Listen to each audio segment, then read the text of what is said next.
Então, meus queridos alunos, vamos lá? Vamos entender um pouco dessa história da Idade Média e o sistema feudal, beleza? Vamos lá então? Olha só, pessoal, para estudar esse período chamado Idade Média e sistema feudal, antes de mais nada, é necessário conhecermos alguns conceitos básicos, né? Afinal de contas, o que é Idade Média e o que é feudalismo, ok? Vamos lá então? Olha só, a Idade Média, pessoal, é o período histórico que nós vamos estudar, correto? O período histórico chamado Idade Média, ele tem início a partir do momento que houve a queda do Império Romano, no ano 476, correto? E feudalismo será, na verdade, todo o processo político, econômico, social e cultural que nós vamos viver nesse período. Vou dar um exemplo básico para você entender melhor. É como se eu chegasse para vocês com uma caixa, certo? Nessa caixa estaria escrito por fora Idade Média, correto? E de repente eu vou abrir essa caixa e começar a tirar alguns itens dessa caixa. Os itens que eu irei tirar dessa caixa será justamente o feudalismo. Que itens seriam esses?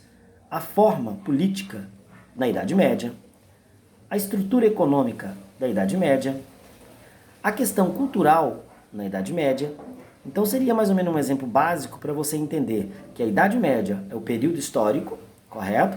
E o feudalismo é como as pessoas vão viver dentro desse momento histórico, ok? Quanto tempo teria durado essa história toda? É bom lembrar que o feudalismo, pessoal, a Idade Média no caso, ela tem um período muito longo. Nós temos aí em média 1000 anos de história da Idade Média, correto? Nós vamos começar a Idade Média no século IV a.C., ok? Ou mais propriamente no século V, e vamos terminar no século XV, ou seja, lá no processo de expansão marítimo-comercial, que vem aí os grandes descobrimentos, com América, Brasil e etc. Beleza? Bom, contexto básico então. Como é que eu poderia então descrever a Idade Média, né? A Idade Média então teve início a partir do momento que nós tivemos aí a queda do Império Romano. É bom lembrar que a queda do Império Romano é marcada pela invasão dos bárbaros, ok? Então nós temos aí isso ocorrendo por volta do século V, e nós vamos chegar ao fim da Idade Média aí por volta do século XV, ok? Onde a gente começa a ter uma retomada comercial e o renascimento urbano, beleza? Vamos lá então, pessoal. Esses fatores aqui eu não preciso entrar muito em detalhes, porque afinal de contas nós já estudamos em aulas anteriores os motivos pelos quais ocorreram a queda do maior império da antiguidade, né? O Império Romano. Nós vimos que entre os motivos que fez Roma então entrar em decadência, tivemos o fim das conquistas territoriais, né? Roma chegou aí às suas dimensões máximas, não tinha mais nada para dominar, e isso foi um fator muito polêmico, porque ficou extenso demais e difícil para administrar, beleza? Tivemos a crise do escravismo, lembrando que o que tornava Roma cada vez mais rica era a quantidade de escravos por guerra que eles iam adquirindo através das conquistas territoriais, e se não tem conquistas territoriais, não temos escravos, ok? Outro fator também muito sério é a questão social. É bom lembrar que Roma vivia uma série de revoltas sociais, principalmente no período em que ela já começa a entrar em decadência. Quem está envolvido nessas revoltas sociais? Os plebeus, ok? Vamos lembrar que se há uma classe social que era muito insatisfeita em Roma, eram os plebeus, porque eles eram vitimados pela fome, pela miséria, pelo desemprego, pelos altos impostos que eram, no caso, eles pagavam, e mesmo utilizando algumas estratégias que os imperadores romanos ao longo de suas histórias passaram a utilizar, como foi a política do pão e circo, nada disso resolveu o problema das revoltas sociais, ok? Outra questão também foi a influência do cristianismo, né? É bom lembrar que ao longo da história nós percebemos ali em Roma uma forte influência das ideias de Jesus, né? Lembrando que Roma sempre foi, uma civilização politeísta, e de repente as ideias do cristianismo passaram a tomar conta do império, né? Onde no ano de 391, vencidos, sem dúvida nenhuma, pela força do cristianismo, ano 391, nós tivemos então o imperador Teodósio, que tornou a religião oficial do império. Outra questão que levou Roma ao declínio foi a corrupção política, né? Eu comentei com vocês e volto a dizer, né? Nenhuma sociedade sabe e tem como conviver com a corrupção política. Roma não foi diferente. Essa má administração dos imperadores romanos, essa corrida desenfreada pelo poder, pela sede do poder, vai de certa forma também ir em desencontro com a sociedade romana. E por fim, né, eu chamo até de cereja do bolo, a questão da invasão dos bárbaros. Lembrando, pessoal, que os bárbaros, eles já assediavam as terras de Roma há muito tempo. Há muito tempo. Era um povo que vivia ali isolado ao norte do continente, né? Era um povo que era considerado inferior pelos romanos, era subestimado pelos romanos, ok? E diante de toda a crise que Roma havia enfrentado durante, né, os seus últimos 50, 60 anos, os bárbaros, então, aproveitaram desse momento e vão invadir o império, ok? Bom, outra questão muito séria que nós temos que entender é, afinal de contas, em que área geográfica ocorreu o que nós chamamos de período feudal? Bom, pessoal, o feudalismo ele vai ocorrer na parte do Império Romano do Ocidente. Lembrando que antes de Roma cair, antes de Roma ser invadida pelos bárbaros, houve por iniciativa dos imperadores romanos a divisão, né? Já que já estava entrando em decadência e eles acharam melhor dividir o Império Romano em dois para ficar melhor a administração, correto? Isso não adiantou em nada, beleza? Mas só queria mostrar para vocês aqui, né, que o Império Romano do Ocidente, né, cuja capital é Roma, é que será a vítima total desse processo chamado feudalismo. No Império Romano do Oriente, cuja capital, né, se denominou Constantinopla, em homenagem ao imperador Constantino, essa ainda vai sobreviver por um longo espaço de tempo, ok? O Império Romano do Oriente só vai cair em 1453, né, já no século XV, quando foi tomada pelos turcos otomanos. Beleza? Vamos dar uma olhadinha aqui no mapa, que fica para um melhor entendimento. Essa parte azul que vocês estão vendo aí é o Império Romano do Ocidente. É onde nós teremos, então, a expansão, o desenvolvimento do feudalismo. E nessa parte aí mais clara, né, meio amareladinha, nós temos aí, então, o Império Romano do Oriente. Você pode também chamá-lo de Império Bizantino, cuja capital é Constantinopla. Esse lado, né, não foi dominado pelos bárbaros, somente o lado azul, onde se formará aí um novo estilo de vida chamado feudalismo, correto? Bom, antes de mais nada, pessoal, vamos então à grande questão. Nós vamos dividir a Idade Média em duas fases, Alta Idade Média e Baixa Idade Média, beleza? O que quer dizer isso? A Alta Idade Média, pessoal, é o período que nós vamos ver, período de formação, é onde vai se desenvolver todas as relações sociais, políticas, econômicas, é a estruturação do feudalismo. Isso vai demorar em média aí, né, 5 séculos. Nós teremos aí do século V ao século XI todo esse período de compactação, né, onde as pessoas vão se adaptando ao novo ritmo de vida, né, saindo daquelas cidades urbanas, vivendo no campo, novas culturas vão surgindo. Então, aí nós temos a formação do feudalismo, do século V ao século XI. A Baixa Idade Média, pessoal, é o período onde esse tal feudalismo começa a mostrar os seus sinais de crise, é onde a gente começa a entrar no processo de decadência. Então, levamos 500 anos para formar a estrutura do feudalismo na Europa, ok? E os outros 500 anos vem o período da decadência, ok? Depois eu vou mostrar para vocês ponto a ponto o que levou ao fim do feudalismo na Europa, beleza? E esse período então é marcado pela transição do feudalismo para o atual regime que vivemos, que é o capitalismo, ok? Então nós vamos viver dois períodos aí, a Alta Idade Média e Baixa Idade Média, ok? Vamos estudar primeiro então a Alta Idade Média, beleza? Vamos lá, pessoal. Olha só, eu mostrei para vocês nas últimas aulas que toda a sociedade, né, em todo momento histórico que nós estudamos, eu mostrei para vocês que a sociedade é dividida em divisões de classes, correto? E não vai ser diferente na Idade Média. Na Idade Média, então, nós tivemos uma característica muito interessante, né? Na política, por exemplo, nós teremos um poder descentralizado. O que quer dizer um poder descentralizado? No Império Romano, nós tínhamos todo o poder concentrado nas mãos de uma única pessoa, que era o imperador, correto? Que administrava todas as províncias, todas as riquezas, diretamente de Roma. Na Idade Média, isso vai diferenciar. Como que vai ser na Idade Média? Nós teremos um poder descentralizado, nós não temos a presença do Estado, nós não temos um rei soberano que vai administrar tudo. Então, como é que será administrado? Será administrado da seguinte maneira: cada feudo, cada território é administrado por uma pessoa, que nós vamos chamar aí de senhor feudal, né? Ou seja, a política num feudo vai ser diferente da política de outro feudo. A cultura pode ser diferente de um feudo para o outro. Por isso nós chamamos de poder descentralizado, correto? Professor, esses senhores feudais, né, que nós vamos chamá-los assim agora, que tem o poder político dentro desse território na Europa, eles podem ser chamados de reis? Pode, sem problema nenhum. Só não pode ser chamado de poder soberano, correto? Porque poder soberano é um poder centralizado, beleza? Bom, economia.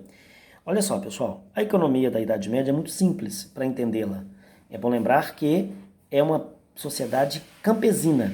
Se é uma sociedade campesina, a população vive do campo, vive da agricultura, correto? Então vai ser praticamente uma economia de subsistência, ok? O que é uma economia de subsistência? Aquela economia onde todos vão produzir e consumir, correto? Bom, e a questão das relações comerciais, professor? Vai haver moedas, esses produtos que um feudo produzir a mais, ele vai vender para o outro? Olha, não vai vender propriamente dito, correto? É bom lembrar que durante a Idade Média, as moedas vão perder um pouco a utilidade, porque afinal de contas, os feudos vão viver muito das trocas das mercadorias. É o que a gente pode chamar aí de escambo, beleza? Era muito comum um feudo trocar alguns produtos uns com os outros, beleza? E isso então nós chamamos de escambo. Não que as moedas desapareçam, não. A moeda vai continuar existindo, porém pouco utilizada, beleza? Professor, uma questão também muito séria. Sinônimo de poder no feudalismo. No capitalismo eu sei que quanto mais capital, quanto mais dinheiro eu tiver, mais poder eu terei dentro de uma sociedade, correto? Sim. No feudalismo, pessoal, a base econômica vai ser o símbolo de poder, a terra, correto? Quanto maior a sua extensão territorial, quanto maior o seu feudo, né, você automaticamente terá mais poder. Então, era medido o poder e a influência de um senhor feudal pelo tamanho da sua terra, do seu feudo, correto? Bom, outra questão também muito séria aí é a questão social, né? Eu disse para vocês que a sociedade no feudalismo, ela era uma sociedade bem dividida, correto? Nós vamos ver aqui, para o melhor entendimento, eu gosto muito dessa pirâmide, que a gente chama de estratificação social, correto? Essa é a nossa pirâmide social do que nós chamamos de Idade Média. Então a Idade Média, ela é assim dividida, né? Os que oram, os que guerreiam e os que trabalham, correto? No topo da pirâmide nós temos o clero, né, que é formado pela Igreja Católica Apostólica Romana, formada pelo Papa, pelos bispos, pelos cardeais, né, e etc. A nobreza, pessoal, são os senhores feudais, né? Afinal de contas, a sociedade também precisa de que alguém a proteja. E aí nós temos a nobreza. Um ofício muito importante da Idade Média, pessoal, será justamente a arte da guerra, que é desempenhada exclusivamente pelos nobres, beleza? E lá na base da pirâmide, nós temos os camponeses e os servos. São aqueles que vão fazer a terra produzir. Ou seja, a sociedade precisa de alimentos. E isso será feito pelos camponeses e servos. Percebam que nessa pirâmide nós temos a inexistência de escravos, ok? O servo não é um escravo, ele é um ser livre, ele pode perfeitamente aí, né, mudar de feudo para feudo. Haja visto se ele estiver em dia com suas obrigações. Nós vamos falar daqui a pouco sobre isso, ok? Então, mentalizem essa sociedade feudal, porque ela vai te acompanhar agora até o finalzinho dessas aulas, beleza? O clero, a nobreza, os camponeses e servos. A sociedade feudal, então, é dividida entre os que oram, os que guerreiam e os que trabalham, beleza? Bom, voltemos aqui para ficar melhor o entendimento, então. A sociedade, então, é estamental, já vimos isso, ok? O que é uma sociedade estamental? Dividida em classes, né? Dividida em estamentos, e ela possui pouca mobilidade social. O que quer dizer essa pouca mobilidade social? Significa que, naquela classe que você nascer, a probabilidade de você morrer nela é de quase 95, 100%. Beleza? Não tem como você mudar da sua estrutura social. Beleza? Diferente do que ocorre no capitalismo, né? No capitalismo você já tem uma certa mobilidade social. Bom, e na cultura, pessoal? Não esqueçam disso jamais. Quando tratarmos da cultura durante a Idade Média, tenha sempre a mentalidade o seguinte: o pensamento, ok, é teocêntrico. A religião católica, ela vai ser a controladora dos padrões de comportamento dessa sociedade. A cultura vai se basear totalmente na Igreja Católica. Então nós teremos uma cultura muito religiosa, nós teremos um pensamento muito voltado para a religião, né? Você pode até questionar, e a ciência? Então, pessoal, a ciência aí passa a ter um problema um pouco seríssimo, né? Porque, na verdade, o que é um pensamento teocêntrico? É aquele que se baseia muito nas vontades de Deus, nas questões dadas pela igreja. Vamos dar um exemplo básico, né? A semente não nasceu, é a vontade de Deus, né? Uma pessoa morreu lá no feudo, é a vontade de Deus. Então, isso é um pensamento teocêntrico, né? Teo significa Deus, cêntrico, centro. Então, todas as explicações durante a Idade Média vai ter, de certa forma, um pensamento voltado para a religião, ok? É bom lembrar que a Igreja Católica vai ter uma forte influência, porque, na verdade, ela é a única religião cristã nesse momento na Europa. Lembrando que nós ainda não temos o protestantismo, que só virá por volta do ano de 1560, quando Lutero faz a Reforma Protestante. Então, a única forma de manifestar a sua fé é através da religião católica. Beleza? Bom, vamos agora à grande questão. Estudando um pouco da sociedade, pessoal, eu disse para vocês que nós temos uma sociedade estamental e sem mobilidade social, correto? Uma sociedade dividida em classes e uma sociedade que você não tem como mudar, né, de um patamar para o outro. Então nós temos aí o clero, né, os membros da Igreja Católica, né, a riqueza deles se baseava muito na cobrança de dízimos, e a igreja também tinha umas práticas meio pecaminosas, né, para a época, que era a prática da simonia e da indulgência. O que significa isso, pessoal? Como que a igreja conseguiu adquirir tantos bens? Por que ela se transformou numa grande senhora feudal? Por que praticamente um terço das terras da Europa ficou sob controle da igreja? Porque a igreja praticava, né, essas duas situações aí nas quais a ajudava a enriquecer, que é a prática da simonia, né, que era a venda de objetos sagrados, pedaço da cruz de Cristo, né, pedaços da roupa de Cristo, pena do anjo Gabriel, pena do anjo Rafael e fivelinhas da sandália que Cristo andou pelo deserto.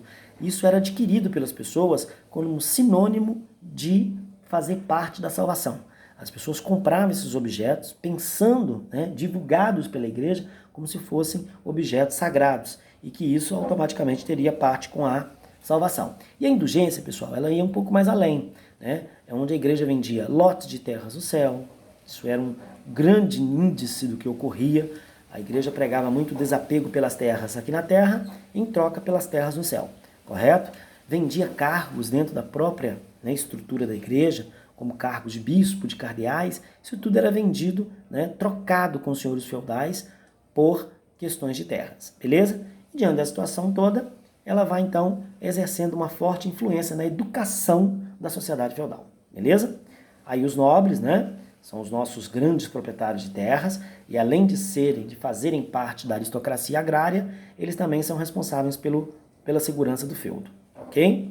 E por fim nós temos os servos. Os servos são então aqueles camponeses livres, né, não são escravos, né, e eles são então responsáveis em cultivar a terra. e eles estão presos à terra por uma série de obrigações. Se eles estiverem em dia com essas obrigações, eles podem perfeitamente mudar de um feudo para o outro, beleza? Temos aí uma classe também, que são chamados de pessoas livres, que são os vilões, né? Que viviam do artesanato, viviam também da agricultura, e são chamados de vilões. Vilões porque vivem em vilas, ok? E abaixo você tem aí 4 obrigações que o servo tinha em relação ao senhor feudal, né? É bom lembrar que o servo, ele trabalha e tem uma forte dependência com os nobres, ok? Os nobres dão proteção militar aos servos e os servos, em contrapartida, fazem a terra dos nobres produzir, ok? Então nós temos aí a corvéia, né? Que é cultivar as terras do senhor feudal durante uns certos dias da semana. Nós temos a talha, né? Que o servo tinha que pagar uma porcentagem da produção do manso servil. Significa o quê? O senhor feudal doava um pequeno lote de terra para o servo produzir para sua família, e o servo tinha que pagar uma pequena porcentagem, tirar uma pequena quantidade do que ele produzia e doar para o senhor feudal como pagamento por estar usando a terra. Banalidades, né? Qualquer instrumento que o servo for utilizar na terra, ele tem que pagar por ele. A enxada, a foice, né? O forno de assar pão, de assar o pão, e qualquer instrumento que ele utilizar na terra, ele também tem que pagar, aí no caso, né, um tributo. E o tostão de Pedro, que é o dízimo. É bom lembrar que a igreja também quer a parte dela. O servo tinha que contribuir com parte da sua produção, né, em pagamento à igreja católica, como pagamento do dízimo. Beleza? Então aí nós temos a nossa sociedade feudal. Ok? Beleza? Bom, agora, pessoal, vamos então. Aqui nós temos, né, umas imagens bem interessantes para que a gente possa então perceber como que essa sociedade, a divisão do trabalho dela, ok? E aí vamos para uma questão também muito interessante, que era uma relação muito interessante que existia na Idade Média, a sucerania e vassalagem, ok? Que também foi muito importante para a formação e estruturação do feudalismo. Veja só, pessoal, siga comigo o raciocínio. Se é uma coisa que não, né, nunca deixou de existir na Idade Média, foram as guerras. Era comum, né, um feudo atacar outro feudo. Se um feudo vai atacar outro feudo, evidentemente, eles devem estar devidamente protegidos, resguardados, correto? E é daí que vai surgir a relação de sucerania e vassalagem, ok? E não vamos confundir uma coisa, tá, pessoal? O que é o sucerano? Quem é o vassalo? Muito se confunde sobre essa questão. Pensa-se que o sucerano é um senhor feudal e o vassalo é um servo. Não. Muito pelo contrário. Ok, pessoal? Quem é o sucerano? O sucerano é um senhor feudal que possui grandes extensões de terras. Ok? Grandes extensões de terras. E aí, para que ele possa ter, de certa forma, uma certa tranquilidade, né, diante das possíveis invasões, ele vai doar um pouco dessas terras, um pedaço dessas terras, a um outro senhor feudal. A um outro. Ok? Então, o sucerano, na verdade, ele doa um pedaço de terra para o seu vassalo. E aí, ambos vão, de certa forma, fazer um pacto. Qual é o pacto? O sucerano vai proteger o vassalo de forma militar e o vassalo, ok, vai também prestar serviço militar ao sucerano. Aqui, pessoal, é um pacto que nós temos muito interessante, ok? Um protege o outro, beleza? O vassalo dá proteção militar ao sucerano, se for preciso, dá até a vida por ele, ok? Em contrapartida, o suzerano também dá proteção militar ao vassalo. Essa é a relação de suzerania e vassalagem. Observe no quadrinho ali que você tem os deveres do suzerano e os deveres do vassalo, ok? É bom lembrar que entre os deveres do suzerano, você tem a concessão de feudo, né? O suzerano tem a obrigação de doar um pedaço de terra para o vassalo, ok? E dar a ele proteção. Em contrapartida, você tem os deveres do vassalo. Auxílio militar ao seu suzerano. Beleza? Ok? Bom, aí nós temos uma cena, né? É bom lembrar que esse pacto, ele era um pacto sagrado e consagrado pela Igreja Católica. Havia toda aí uma cerimônia, né, feita pela Igreja Católica, onde a gente percebe aí que você tem o vassalo, né, prestando a sua fidelidade ao suzerano. Ok? Bom, nós vamos, pessoal, na próxima aula, claro, hoje ainda, né, para não carregar tanto o vídeo, eu vou agora mostrar para vocês uma situação muito interessante que vai surgir dentro da Idade Média. Bem-vindos a uma nova religião surgindo no Oriente, o islamismo, né? O Islã, uma religião tão interessante, tão polêmica, vai surgir justamente no período da Idade Média, correto? Vou dar uma pausa e daqui a pouco a gente grava outro vídeo e a gente então continua a história da Idade Média. Só lembrando, pessoal, o islamismo está dentro do período da Idade Média, correto? Por que eu vou explicar para vocês o surgimento do islamismo? Porque daqui a pouco vai acontecer um fenômeno chamado cruzadas, e as cruzadas envolvem justamente o islamismo, beleza? Até daqui a pouco, espero que vocês estejam entendendo, ok? E nós vamos dar uma pausa para que possamos gravar então um outro vídeo, para não ficar tão extenso, beleza? Até daqui a pouquinho.